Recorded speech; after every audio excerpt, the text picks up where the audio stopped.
This story was sent to me on Twitter, and it is coming out of Jackson, Georgia.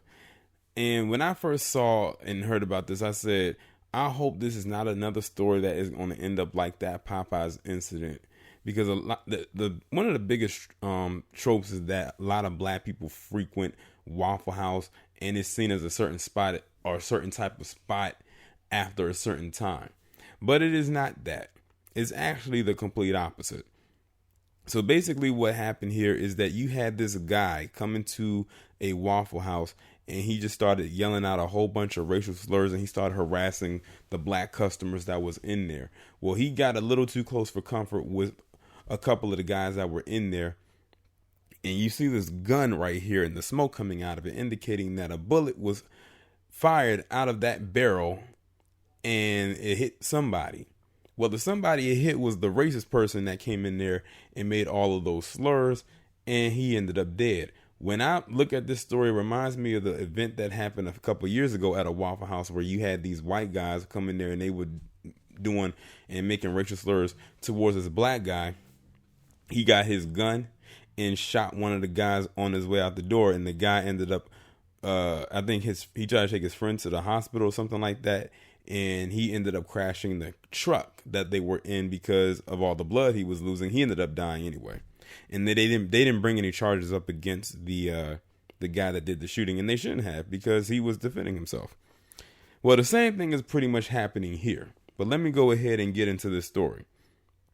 The Georgia Bureau of Investigation says a man was shot to death at a Waffle House after calling other patrons racist slurs and starting a fight.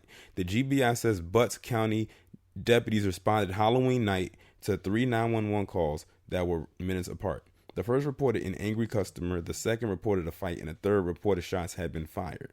Responding deputies found 27-year-old Nicholas Finnezy Bryan mortally wounded. An investigation determined that Bryan was using racial slurs towards 36-year-old Robert Louis Henderson Jr. and 39-year-old Antonio DeMarty Evans. Waffle House staff told Bryan to leave, then their argument became physical. Police say Henderson fired a single shot at Bryan, who later died at a hospital. The GBI statement does not say whether charges will be filed. Well, I'll answer that for them. Charges should not be filed because they were defending themselves, and it was 3 911 calls that were made to come to get this guy. The fact that they had to have 3 911 calls made lets you know that they didn't feel like this was a big deal. Now, what if that guy came up in there and did like that other guy did at that Waffle House a couple years ago when you had that black guy stop him, even though that white guy unfortunately killed 4 people before he was actually stopped? This kind of reminds me of that. The only difference is this guy did not have a weapon, at least not one that was visible. But charges should not be filed against these 2 men. They were defending themselves. Now, I don't know what the ratio of what everyone else was in that Waffle House as far as race goes, but he came in there with the intention to pick on whoever was black in there, and those 2 guys were the ones he saw.